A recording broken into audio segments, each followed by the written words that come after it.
Hello everyone. आज का जो टॉपिक है हमारा ये बायोस्टैटिस्टिक्स का एक छोटा सा टॉपिक है, but it is very important to understand कि हम किसी भी फ्रीक्वेंसी डिस्ट्रीब्यूशन को कैसे अरेंज करते हैं या कैसे समराइज़ करते हैं और वास्तव में फ्रीक्वेंसी डिस्ट्रीब्यूशन क्या होता है। आज के इस लेक्चर वीडियो में हम ये समझने का प्रयास करेंगे। ठीक है, चलिए शुरू करते हैं। तो आज का जो टॉपिक है दैट इज़ फ्रीक्वेंसी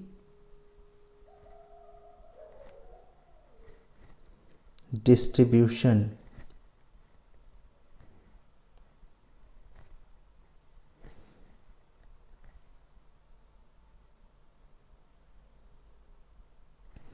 या आप इसको लिख सकते हैं फ्रीक्वेंसी डिस्ट्रीब्यूशन टेबल। मैं यहीं पे लिख देता हूँ, या आप इसको लिख सकते हैं frequency distribution table.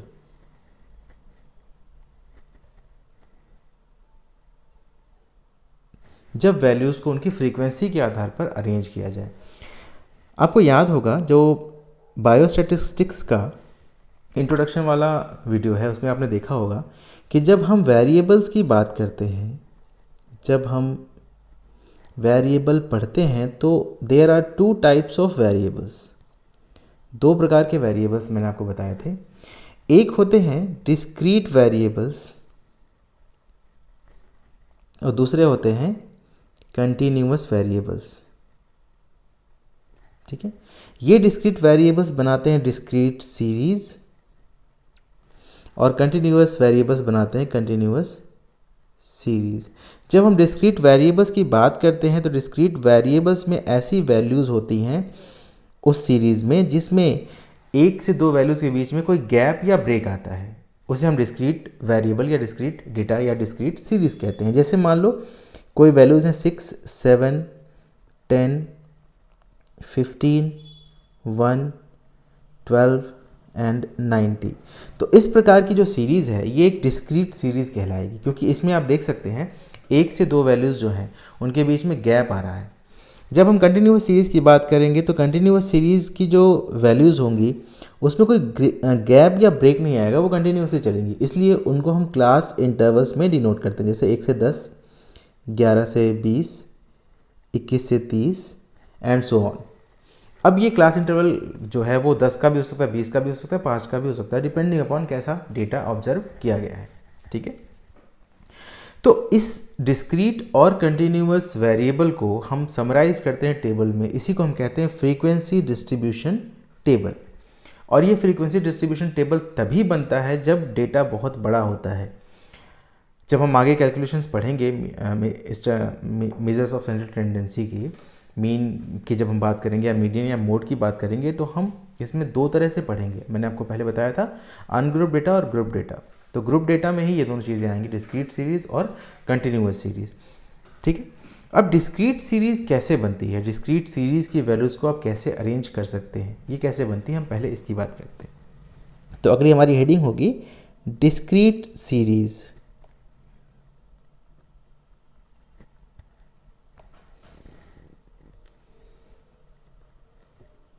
Discrete series, कि डिस्क्रीट सीरीज़ का फॉर्मेशन कैसे होगा। मान लीजिए कुछ वैल्यूज़ दी गई हैं। ठीक है, एक वैल्यूज़ हैं सीरीज़, मतलब इंडिविजुअल ऑब्जर्वेशन किया उसमें वैल्यूज़ आपको मिली उसमें वैल्यूज़ आपको मिलती हैं 1,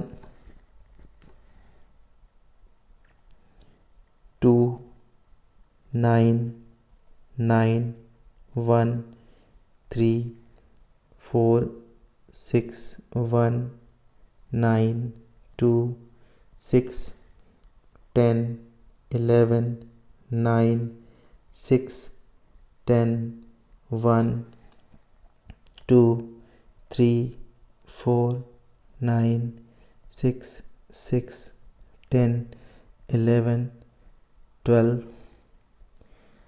9, 10, 1। ये बहुत बड़ी सीरीज़ है, कि इंडिविजुअल सीरीज़ है जो आपने ऑब्जर्वेशन किया, यानी कि इंडिविजुअल ऑब्जर्वेशन किया, आपने किसी भी डेटा को ऑब्जर्व किया और उसमें हर ऑब्जर्वेशन में अलग अलग में ये वैल्यूज़ मिली। ठीक है, तो सबसे पहले हमें ये जानना होगा कि कौन कौन सी वैल्यूज़, अब ऐसी सीरीज़ में आप देख सकते हैं इसमें बहुत ज़्यादा गैप है, ठीक है, या थोड़ा ही गैप है, but gap is present, gap या ब्रेक इज़ प्रेजेंट। तो अब करते क्या है हम, अब हम ये देखते हैं कि कौन कौन सी वैल्यूज़ बेसिकली उसमें हैं, ठीक है। तो अगर हम डिनोट करें तो देखिए वेरिएबल्स कौन कौन से हैं इसमें। वेरिएबल्स हैं 1 2 3 4 6 9 10 11 और 12। यही वैल्यूज़ हैं जो बार बार रिपीट हो रही हैं। तो अब इस बेस पे इनका रेपिटेशन भी देख लेंगे, ठीक है। ये वेरिएबल की वैल्यू है और इनका रेपिटेशन, मतलब आप इनको कह सकते हैं वेरिएबल की वैल्यू, या आप इनको कह सकते हैं कि ये वेरिएबल को हम कैपिटल एक्स से डिनोट करते हैं। तो ये वेरिएबल हैं, मेनली यही वेरिएबल्स हैं 1 2 3 4 6 9 10 11 और 12, ये वेरिएबल्स हैं। अब हम देखते हैं कि जो वैल्यूज़ हैं वो रिपीट कितनी बार हो रही हैं, मतलब इनका रिपीटिशन क्या है, यानी कि इनकी फ्रीक्वेंसी क्या है। अब देखिए 1 क्या रिपीटिशन 1 2 3 4 5 5 टाइम्स है, तो 1 इज रिपीटेड एट 5 टाइम्स। 2 का रिपीटिशन देखते हैं तो 1 2 3 3 बार है, तो 2 इज रिपीटेड 3 टाइम्स। 3 का रिपीटिशन 1 2 2 बार है, तो इसे हम लिख लेते हैं 2 बार। 4 का रिपीटिशन 4 1 2 1 बार है, सॉरी 2 बार है। 6 का रिपीटिशन देखते हैं 6 1 2 3 4 5 5 टाइम्स है।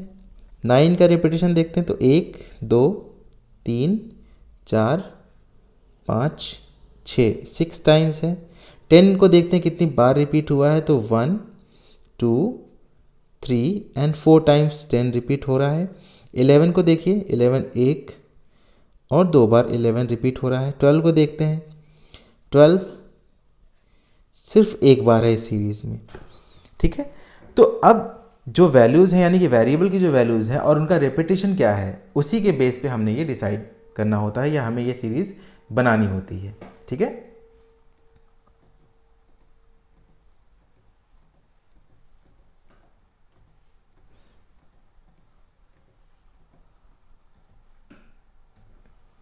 ठीक है, अब उसी के बेस पे हमें ये सीरीज़ बनानी होती है। तो इस डेटा को आप लिखेंगे कैसे, इस डेटा को आप इस प्रकार से रिप्रेजेंट करेंगे। अब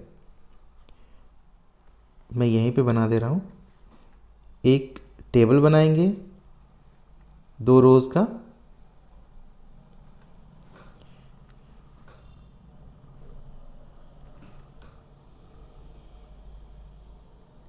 ऊपर वाले में वेरिएबल्स को और नीचे वाले में फ्रीक्वेंसी को डिनोट करेंगे।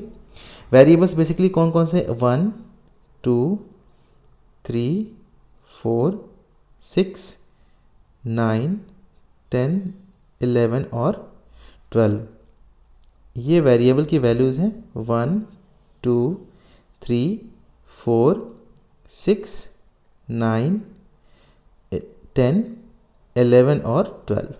इनका रेपिटेशन क्या है, इनका रेपिटेशन देख लेते हैं तो 1 5 टाइम्स है, 2 3 टाइम्स है, 3 2 टाइम्स है, 4 2 टाइम्स है, 6 5 टाइम्स है, 9 6 टाइम्स है, 10 4 टाइम्स है, 11 2 टाइम्स है और 12 1 टाइम है। तो इस प्रकार से ये जो टेबल बन रहा है इसे आप कहेंगे फ्रीक्वेंसी डिस्ट्रीब्यूशन टेबल, ये कहलाएगा फ्रीक्वेंसी डिस्ट्रीब्यूशन टेबल। इस प्रकार से आप फ्रीक्वेंसी डिस्ट्रीब्यूशन टेबल को डिस्क्रीट सीरीज़ के डेटा के लिए फॉर्म करेंगे, ठीक है। आशा करता हूँ ये समझ में आया होगा। अब दूसरा, हमें कंटिन्यूअस सीरीज़ के लिए टेबल को फॉर्म करना है। तो अगला हम देखते हैं फॉर कंटिन्यूअस सीरीज़।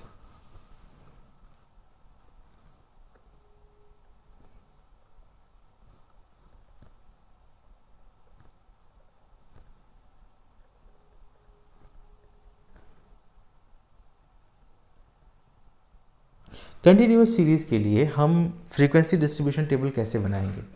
अब मान लीजिए मैंने बताया कि कंटिन्यूअस सीरीज़ में आपको वैल्यूज़ जो मिलेंगी वो कंटिन्यूअसली चलती हुई वैल्यूज़ मिलेंगी, मतलब उसमें कोई ब्रेक नहीं होगा। तो हम एज्यूम करते हैं कि हमने 3 ऑब्जर्वेशंस किए, ठीक है। ऑब्जर्वेशन नंबर 1, ऑब्जर्वेशन नंबर 2 और ऑब्जर्वेशन नंबर 3। पहले वाले ऑब्जर्वेशन में हमें जो वैल्यू मिली वो इस प्रकार से है। पहले वाले ऑब्जर्वेशन में वैल्यूज़ हैं 1 1 1 1 1, ये कंटिन्यूसली ये वैल्यूज़ मिल रही हैं, ठीक है।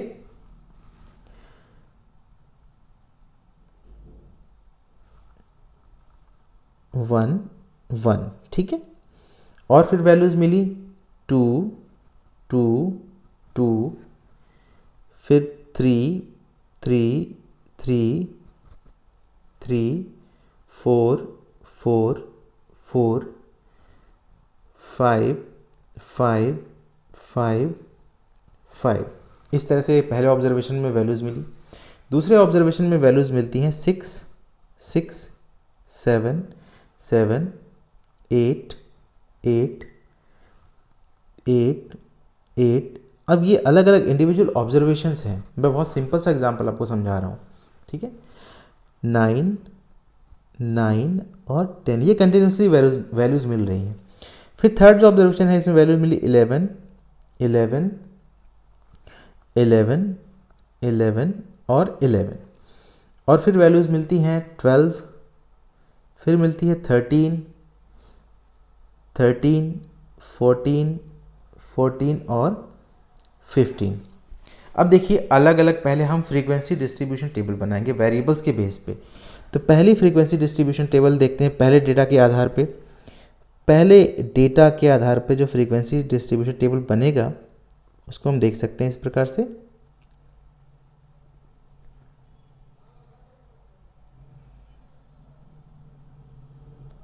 वेरिएबल और उनकी फ्रीक्वेंसी देखिए, वेरिएबल की वैल्यूज़ है 1 2 3 4 और 5, यही वेरिएबल्स हैं जो रिपीट हो रहे होंगे, बट बेसिकली यही वेरिएबल की वैल्यूज़ हैं जो रिपीट हो रही होंगी, ठीक है।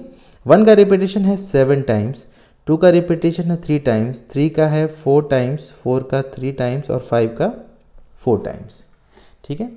अब दूसरे ऑब्जर्वेशन के लिए हम देखते हैं कि उसमें क्या चीज़ें हैं। अब दूसरे ऑब्जर्वेशन के लिए टेबल बनाते हैं, फ्रीक्वेंसी डिस्ट्रीब्यूशन टेबल वेरिएबल्स के बेस पे।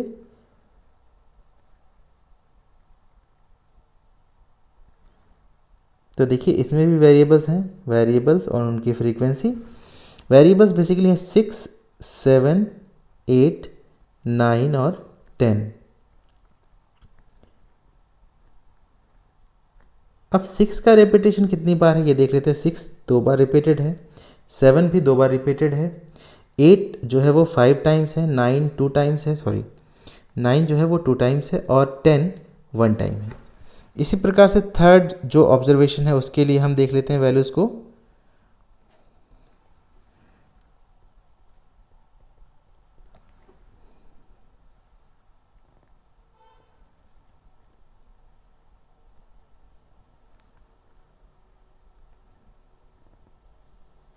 वेरिएबल और उसकी फ्रीक्वेंसी वैल्यूज़ हैं बेसिकली 11 12 13 14 और 15।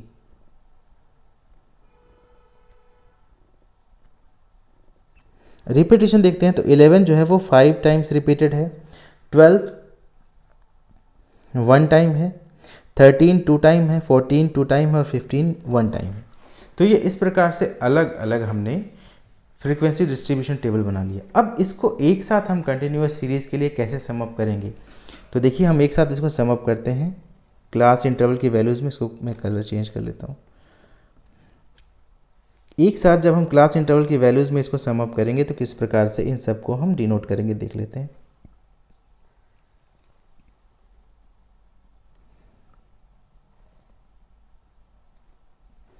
क्लास इंटरवल और उसकी फ्रीक्वेंसी। देखिए पहली कंडीशन हम देखते हैं, जो पहला ऑब्जर्वेशन है उसमें हम ध्यान देंगे तो वैल्यूज़ 1 से 5 तक लगातार हैं, ठीक है। तो इसको हम लिख सकते हैं 1 2 5। और जितनी फ्रीक्वेंसीज हैं इन सबको सम कर दीजिए, मतलब 7 + 3 + 4 + 3 + 4, इसको करेंगे तो वैल्यू आएगी 21। मतलब 21 ऐसे रिपीटेशन हैं जो 1 से 5 के लिए हैं। फिर अगले क्लास इंटरवल में वैल्यूज़ होंगी 6 to 10। ये देखिए 6 और 10, 6 to 10 वैल्यूज़ कंटिन्यूसली हैं। इनकी सारी फ्रीक्वेंसीज का सम कर देंगे तो वैल्यू आएगी 12। ठीक है। अब इसके बाद 11 से 15 जो तीसरा ऑब्जर्वेशन है, इसमें आप देख लीजिए वैल्यूज़ 11 से 15 तक हैं और इसकी फ्रीक्वेंसीज का सम करेंगे तो वैल्यू आएगी 11। ठीक है। इस प्रकार से हम क्लास इंटरवल में